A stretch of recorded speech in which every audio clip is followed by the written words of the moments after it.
Hola a todos, hola a toda la audiencia, gracias por estar interesados por este evento. Para mí es un honor participar de esta actividad. Gracias Gustavo, gracias Gabriel. Bien, el tema que me incumbe a mí en esta actividad es la refractariedad farmacológica que presentan algunos casos de depresión. Nadie puede discutir el rol que tuvieron los psicofármacos en la evolución de la depresión. Y de hecho hubo dos grandes puntos de inflexión que fueron a mediados del siglo pasado, donde surgen los antidepresivos, y recientemente, más recientemente, en los años 90, donde surgen antidepresivos mejor tolerados y más seguros. Desde ahí, muy pocos cambios realmente significativos. Han salido hace poco la vortioxetina, la vilozodona, la lurasidona, pero bueno, todavía estamos lejos de tener una respuesta del todo satisfactoria. Bien, en líneas generales, depresión. Actualmente es una pandemia a nivel mundial, así como los eventos cerebrovasculares, cardiovasculares han ido reduciéndose en prevalencia e incidencia en las últimas 2 décadas, la depresión está con una tendencia de crecimiento en las últimas décadas. Obviamente que representa un compromiso muy notable en la funcionalidad del paciente. En el mundo actualmente, de 7.000 millones de habitantes, 350 millones tienen depresión. 1 millón de personas se suicidan anualmente por depresión, una cada 4 segundos. Y obviamente, de más está decir que estos suicidios tienen una clara relación con los cuadros depresivos. La depresión duplica el riesgo no solo de enfermedad coronaria e incrementa el riesgo de padecer diabetes tipo 2, sino que duplica en cualquier etapa de la vida la tasa de mortalidad general.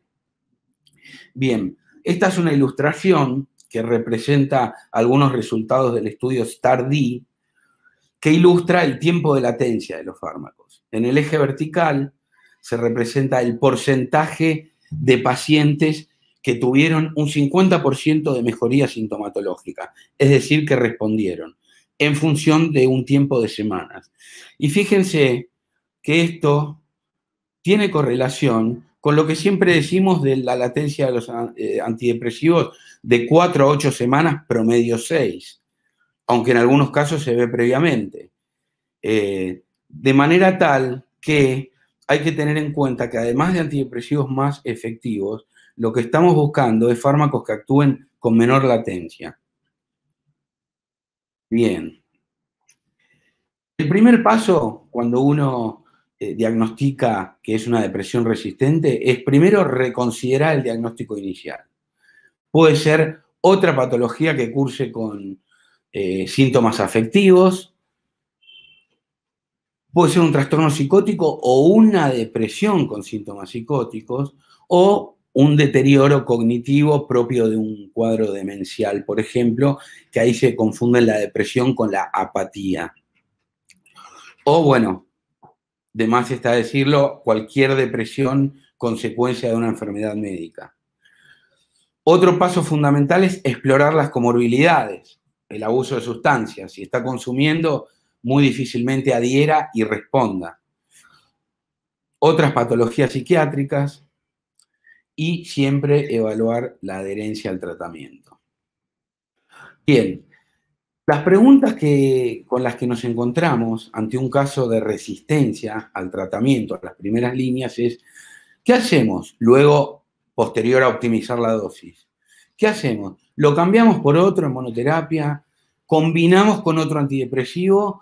¿O lo potenciamos con otra familia de fármacos, en especial los antipsicóticos atípicos?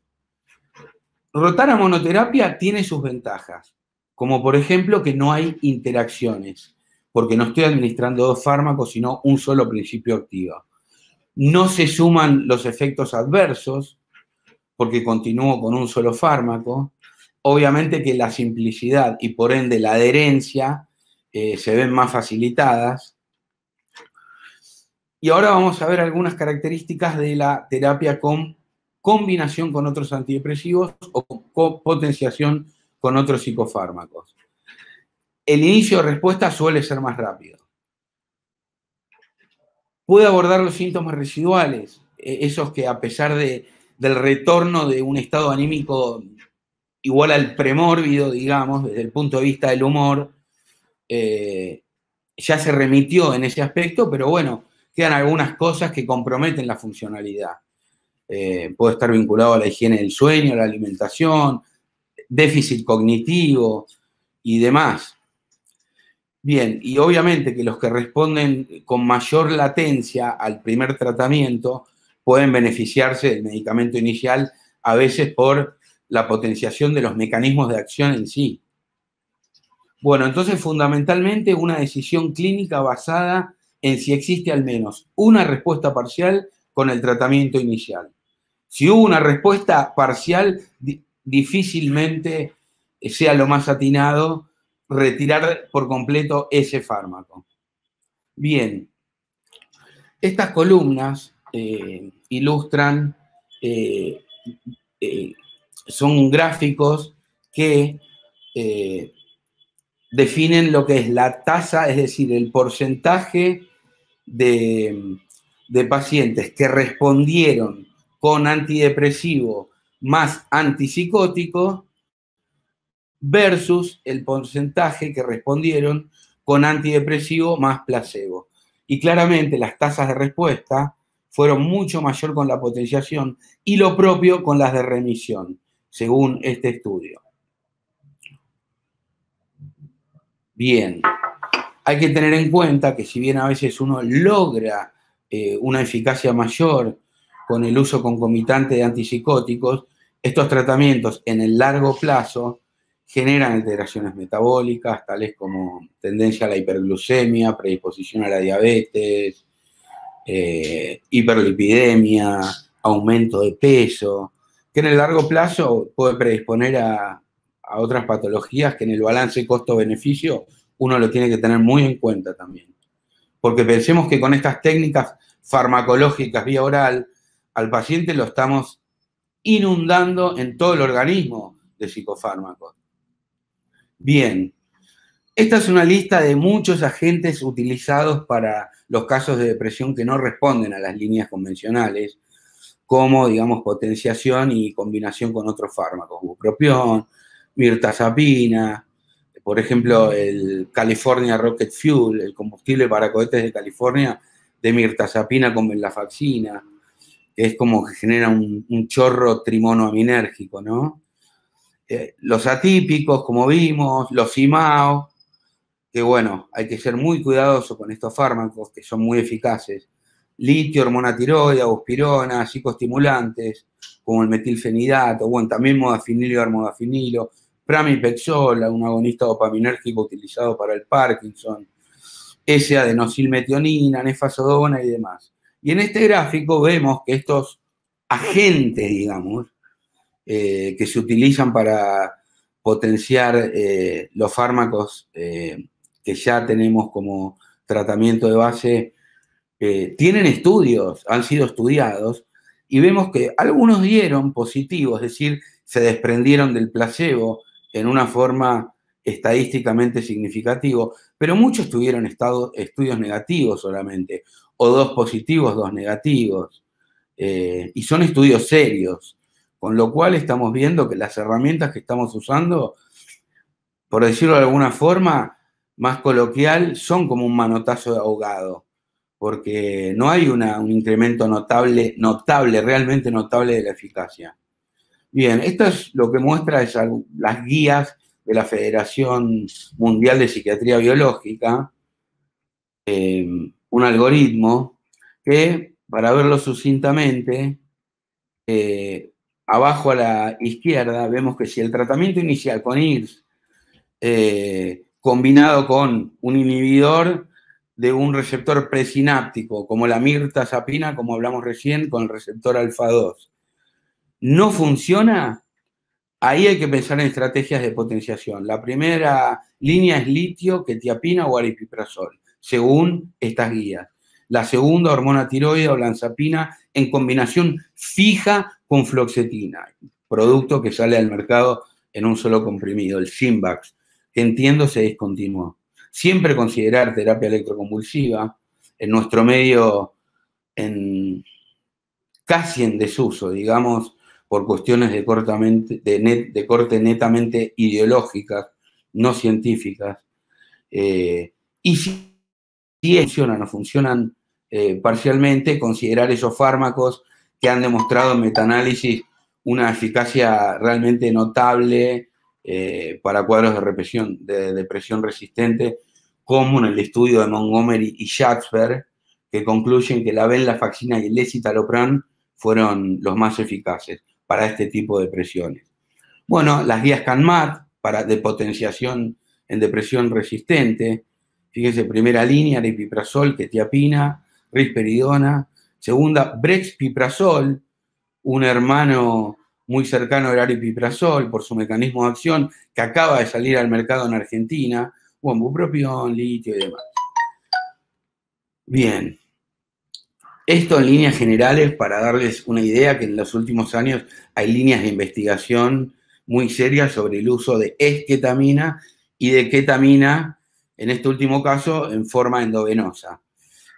Bueno, obviamente, aparentemente el problema de la latencia puede ser abordado en forma eficaz con esto, pero bueno, el tema de lo que es continuación y mantenimiento, algunos lo cuestionan. Por otro lado, el tema de la farmacogenética en psiquiatría, obviamente acá todo lo que es estudios genéticos no tiene la utilidad que en otras especialidades como oncología, por ejemplo, pero probablemente dentro de unas 2, 3 décadas empiecen a surgir cosas de utilidad. Fundamentalmente, estos estudios, la mayoría son sobre proteínas codificadas por genes del sistema citocromo P450 del metabolismo hepático. Y ahí uno puede inferir si el fármaco que estoy usando va a alcanzar mayores o menores concentraciones en circulación. Pero también se pueden pesquisar genes que codifican para proteínas que están involucradas en el mecanismo de acción del fármaco, es decir, en la farmacodinamia, lo cual lo hace un campo que está en crecimiento y prometedor. Bueno, para concluir y algunas consideraciones, siempre confirmar el diagnóstico inicial y la adherencia. Si no se responde al primer antidepresivo, ningún tipo de respuesta, lo más racional es rotar a otro antidepresivo. Si hay una respuesta, pero parcial, ahí sería atinado contemplar la potenciación. Y los enfoques de tratamiento siempre tienen que ser individualizados. Obvio que hay que conocer la evidencia, no hay lugar a dudas, pero cada paciente es un caso particular. Considerar pruebas farmacogenéticas, eventualmente. Los pacientes con depresión resistente podrían mejorar luego de varias estrategias farmacológicas. Las chances de remitir disminuyen con cada tratamiento, o sea, a medida que más tratamientos ensayamos, por decir de alguna forma, o indicamos, menos chances de lograr la respuesta completa. Y los que remiten tienen más chances de sostener la mejoría que los que no llegan a remitir, que los que solamente responden, menos de un 100%. Y los que requieren varias líneas de tratamiento para remitir tienen más chances de recurrir, es decir, de volver a tener un episodio ya luego de lo que es en la fase de mantenimiento. Así que bueno, muchas gracias y ahora es un honor presentar al próximo disertante, nuestro colega y compatriota que reside y ejerce en San Antonio, Texas, Gabriel Derauskin.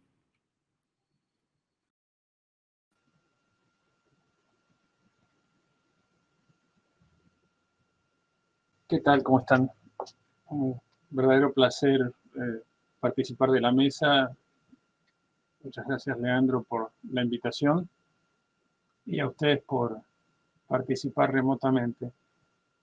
El tópico de mi conversación es el uso de la estimulación transcranial magnética para reducir los síntomas en pacientes que no responden a la farmacoterapia.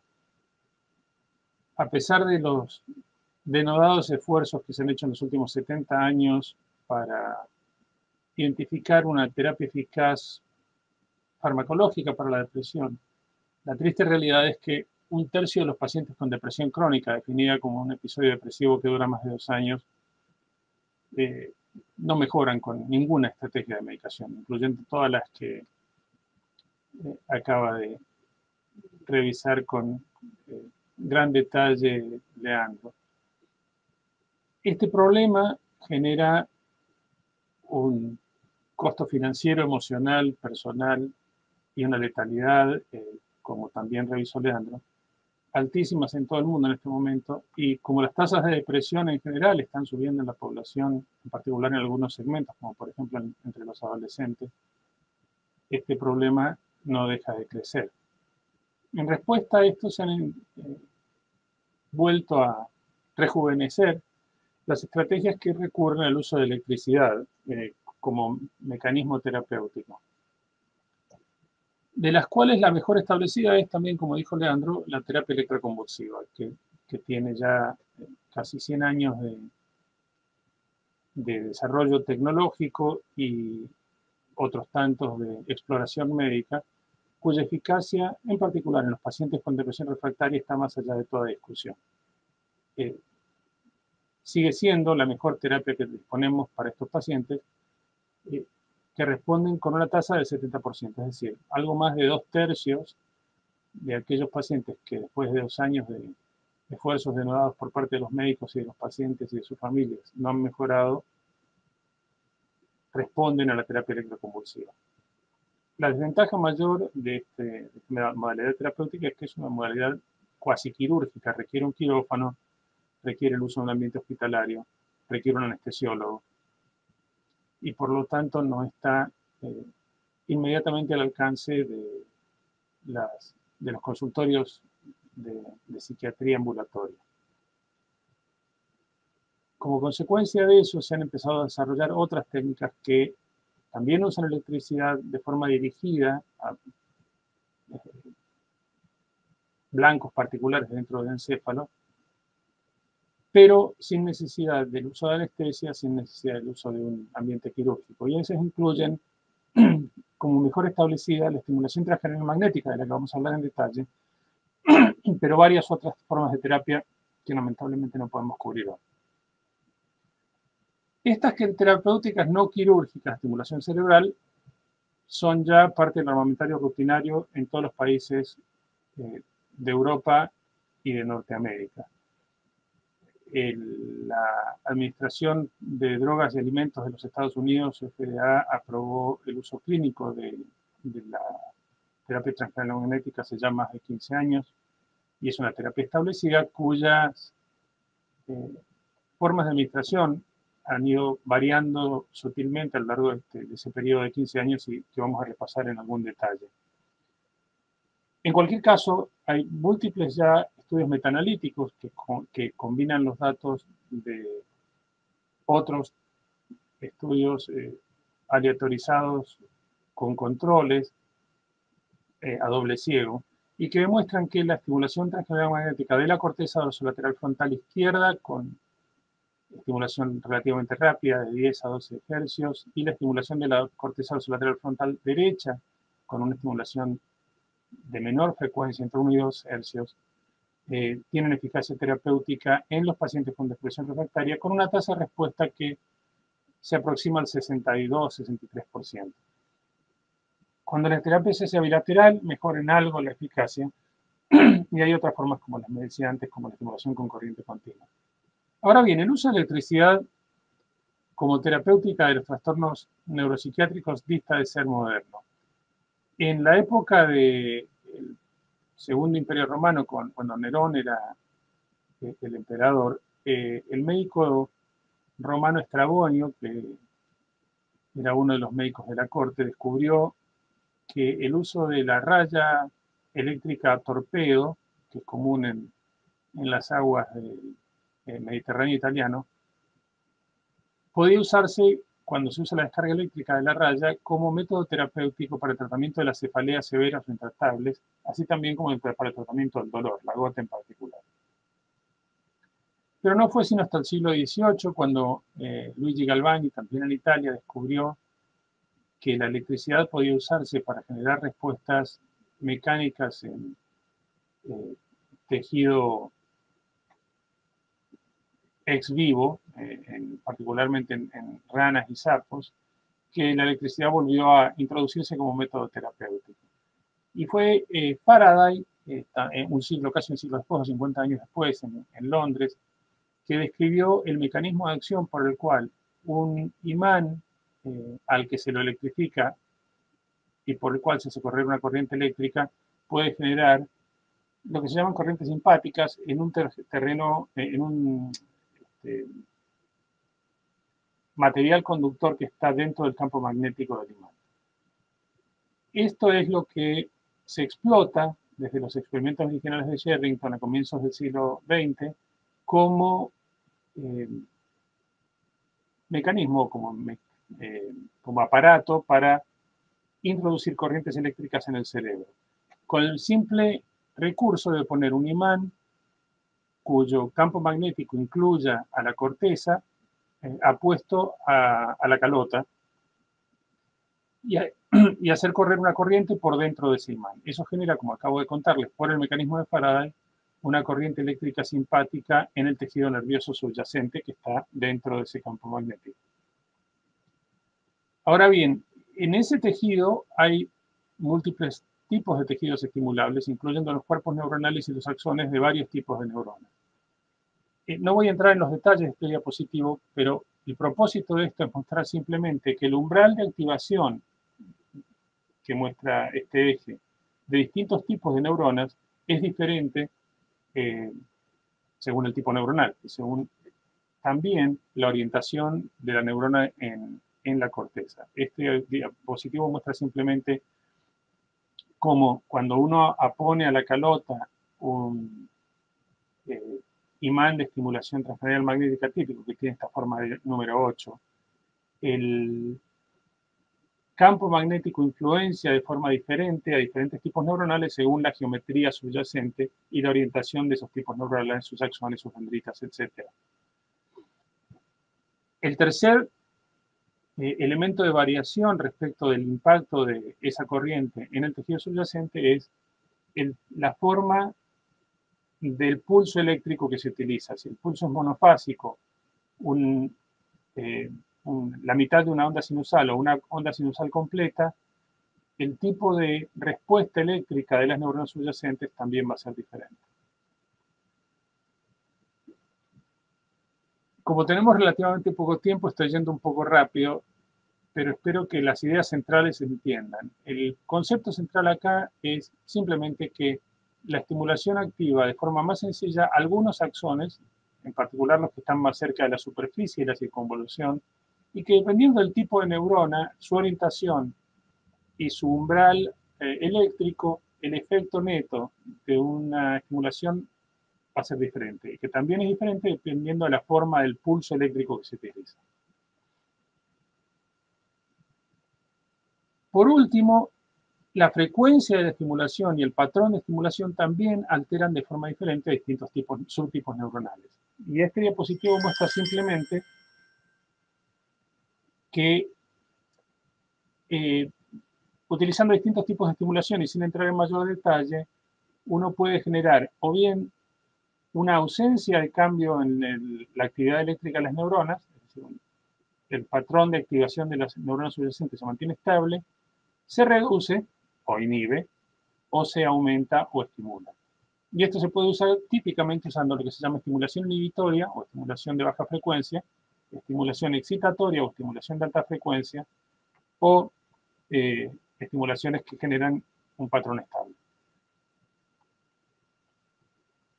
Otra forma de demostrar que la actividad neuronal subyacente varía es midiendo la actividad neuronal global a través de la captación de glucosa. Este es un cerebro de gato que se estudió ex vivo después de inyectar al animal con glucosa radioactiva. Y lo que se muestra acá es una autorradiografía de la corteza cerebral inmediatamente debajo del área estimulada con la estimulación transcranial magnética. Y lo que se ve es que en este caso particular, la captación de glucosa está profundamente reducida porque es estimulación inhibitoria. En el cerebro humano, este tipo de experimentos ex vivo no se puede hacer por razones obvias, y se han tratado de demostrar, utilizando múltiples técnicas, los efectos agudos y crónicos de la estimulación transcranial magnética, y estos son dos o tres ejemplos que voy a darles de forma sencilla y rápida, sin entrar una vez más en los detalles. Este es un registro electroencefalográfico cuantitativo que demuestra la cantidad, si ustedes quieren, de actividad de baja frecuencia, de frecuencia intermedia o de alta frecuencia en rojo, amarillo y verde respectivamente, o para los que tienen más familiaridad con la nomenclatura electroencefalográfica, frecuencias entre delta y delta, frecuencia alfa y frecuencia beta. El patrón de activación de la corteza inmediatamente después de una semana de terapia electroconvulsiva es el que ustedes ven y les voy a mostrar ahora después de 6 semanas. No hace falta ser electroencefalografista para darse cuenta de que el patrón ha variado significativamente. Pongan atención, por ejemplo, a los canales frontales, donde se nota un gran incremento de la actividad rápida o beta, mientras que hay otros canales en los que no hay mayor variación.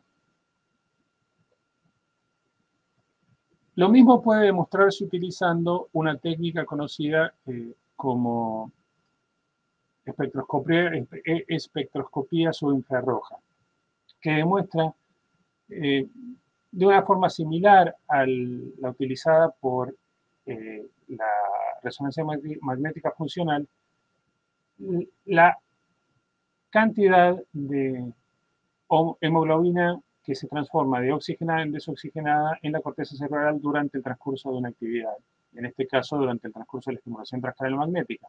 Y el ejemplo muestra a la izquierda la actividad pre-estimulación y a la derecha la actividad post-estimulación. Se ve una estimulación profunda del lado estimulado izquierdo y una activación menor del lado contralateral. Esto es lo mismo demostrado de forma cuantitativa con la misma técnica.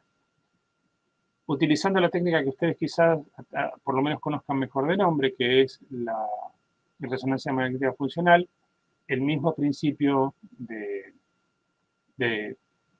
observación, es decir, se compara la cantidad de hemoglobina oxigenada y desoxigenada usando una técnica diferente, se puede demostrar que la estimulación transcranial magnética excitatoria resulta en un aumento de la activación de la corteza inmediatamente inferior al área estimulada, pero además hay áreas de activación distales que forman parte del circuito que se conecta con el área estimulada directamente. Lo mismo puede demostrarse utilizando espectroscopía con resonancia magnética funcional, que permite medir la concentración de determinados metabolitos cerebrales. Los detalles no los voy a analizar ahora, pero les cuento, por ejemplo, que la mejoría en los síntomas depresivos se correlaciona de forma directa con la concentración de N-acetil-aspartato en la corteza cingulada, que es la misma área que se ha demostrado repetidamente utilizando esta y otras técnicas, que está vinculada con la depresión refractaria, cuya actividad está vinculada con la depresión refractaria. Por último, la estimulación transcranial magnética, esto se ha demostrado en animales de laboratorio, resulta con el paso del tiempo de una forma que se correlaciona linealmente con el tiempo requerido para responder a la terapia, es decir, 4 a 6 semanas, con la generación de nuevas neuronas en el hipocampo. Este es un ejemplo de mi laboratorio. Los puntos negros son, esto es un giro dentado de rata, los puntos negros son neuronas recientemente nacidas en el giro dentado, antes del tratamiento con estimulación transcranial magnética y después del tratamiento con estimulación transcranial magnética. Nuevamente no hace falta ser microscopista para notar que hay menos puntos negros en el superior que en el inferior. Hay un gran incremento en la generación de nuevas neuronas. Esto se ha demostrado con una variedad de técnicas y no solamente en mi laboratorio. Es un efecto bien demostrado. También es cierto con la terapia electroconvulsiva.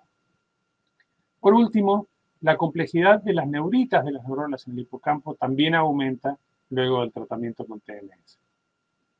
Bien, todo esto nos dice que la terapia eh, la terapia con estimulación transcranial magnética repetitiva produce efectos sostenidos, demostrables, en el cerebro de animales de laboratorio y de pacientes que se correlacionan con lo que uno esperaría de la respuesta terapéutica eh, en los casos de depresión refractaria severa. Ahora, también hemos podido demostrar en los últimos 25 años, perdón, 15 años, que la terapia transcranial magnética tiene un efecto que se puede predecir. Se puede predecir sobre la base de algunos factores demográficos de la persona, por ejemplo, su edad. Las personas de más de 70 años tienden a perder su plasticidad neuronal y por lo tanto tienen una respuesta inferior. Como dijo Leandro Piedemonte, también el grado de refractoriedad preexistente es un factor determinante. ¿Cuántas medicaciones han sido intentadas y han fallado en su efecto terapéutico? Es decir, cuántas veces la persona ha tomado un curso adecuado de terapia antidepresiva farmacológica sin responder a ella es un predictor negativo de la respuesta a la, a la estimulación transcranial. Y también el número de tratamientos con TMS, que es un predictor positivo. Mientras más tratamientos se administran, más disminuye la severidad de la depresión. Pero hay también factores constitucionales. Por ejemplo, el perfil de temperamento y carácter de la persona es predictor de la respuesta terapéutica o de su ausencia. Por ejemplo, los pacientes que tienen niveles muy elevados de evitación del daño o de dependencia de la recompensa tienden a responder mejor que los que no lo tienen. Hay también, como señaló Leandro respecto de la terapia farmacológica, predictores genéticos y, por ejemplo, el, eh, el genotipo del transportador de serotonina y del factor neurotrófico derivado del cerebro en los pacientes que responden es distinto del genotipo de esas mismas proteínas en los pacientes que no responden a la terapia. Por último, y esto es relativamente sensato si ustedes quieren, el área específica que se estimula también tiene un impacto respecto de la probabilidad de respuesta. Y las áreas específicas que producen la respuesta terapéutica son el área 9 y el área 42 de Brodmann. Este es un ejemplo en el que se muestra que los pacientes que tienen respuesta terapéutica tienden a tener una distribución más anterior e inferior, los que no la tienen más posterior, aunque hay bastante superposición. Lo mismo sucede respecto de los cambios específicos en la activación después de la terapia que afectan áreas determinadas del cerebro, en este caso particular, la corteza cingulada anterior.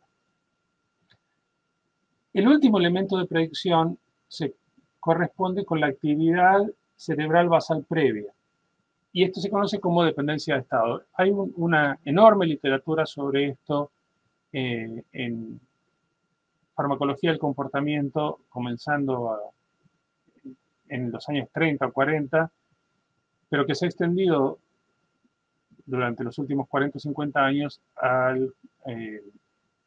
las modalidades terapéuticas con el uso de electricidad, incluyendo la terapia electroconvulsiva. El doctor Iván Izquierdo, argentino, trabajando en la Universidad de Río Grande del Sur en Brasil, demostró en la década del 80 que los efectos relativamente negativos de la terapia electroconvulsiva sobre el aprendizaje se deben, por ejemplo, a un aprendizaje dependiente de estado que se puede revertir usando antagonistas opioides. Este tipo de relación entre aprendizaje, respuesta, que en este caso se superpone con la plasticidad cerebral, que es necesaria para la respuesta terapéutica de estos modos de tratamiento en la depresión refractaria, dependen del estado previo de activación o de actividad del cerebro. Y esto se ha demostrado de forma más categórica en los últimos 3 o 4 años utilizando TMS. Por ejemplo, en 15 estudios que se metaanalizaron hace menos de un año, se demostró que la modulación previa concomitante del estado de las redes neuronales modifica o afecta la eficacia terapéutica de la estimulación transcranial magnética, específicamente actuando sobre el cíngulo anterior y la circunvolución frontal superior. Lo mismo sucede respecto de estudios utilizando la conectividad basal del cerebro medida con resonancia magnética funcional, que demuestra que los cambios en la conectividad funcional en reposo se siguen o subsiguen a la terapia, pero que hay variaciones respecto de esto que yo les comentaba al principio, que la estimulación inhibitoria y la excitatoria son directamente dependientes de la frecuencia de estimulación que se utilice, y en cambio lo que se demuestra con este tipo de técnicas de imágenes es que ese efecto es verdadero respecto de lo que sucede inmediatamente debajo del área estimulada, pero no de los efectos remotos de la estimulación que también les mostré con el ejemplo de la resonancia magnética funcional. Y este es un ejemplo de cómo este tipo de impacto de las diferentes frecuencias de estimulación es diferente cuando uno mira solamente la estimulación local, es decir, lo que sucede debajo del imán, y lo que pasa en sitios más remotos del encéfalo. ¿Cómo ponemos todo esto en una sola conclusión, si es que es posible? Leandro sugirió que estábamos acercándonos, quizá en los próximos 10 o 20 años, a lo que se hace en oncología, que es la medicina de precisión personalizada sobre la base de conocimientos biológicos. Yo creo que estamos bastante más cerca que 10 o 20 años y que quizá en los próximos 5 este tipo de terapia se puede implementar de forma eficaz, incorporando todos los tipos de información que acabo de delinear. Por ejemplo, la información anatómica, específicamente la información sobre las áreas de conectividad y el estado de la conectividad específica del cerebro utilizando técnicas de neuroimágenes o de electroencefalografía, el estado metabólico de la persona,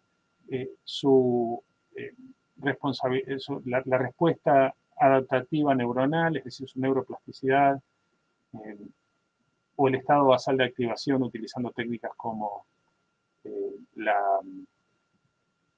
resonancia magnética funcional o la espectroscopía subinfrarroja.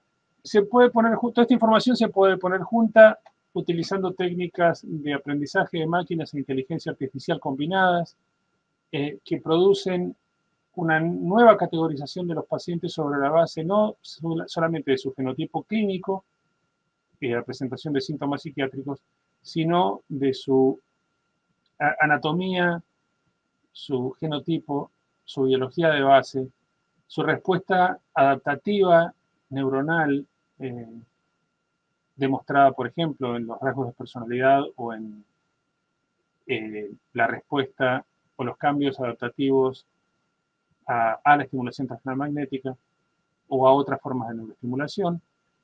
Combinando toda esta información vamos a poder clasificar a los pacientes de una forma mucho más granular, específica, que nos permita adaptar la farmacoterapia, la terapia de neuroestimulación y posiblemente otras terapias como la inmunoterapia de forma individualizada y más eficaz para resolver este problema tan grave.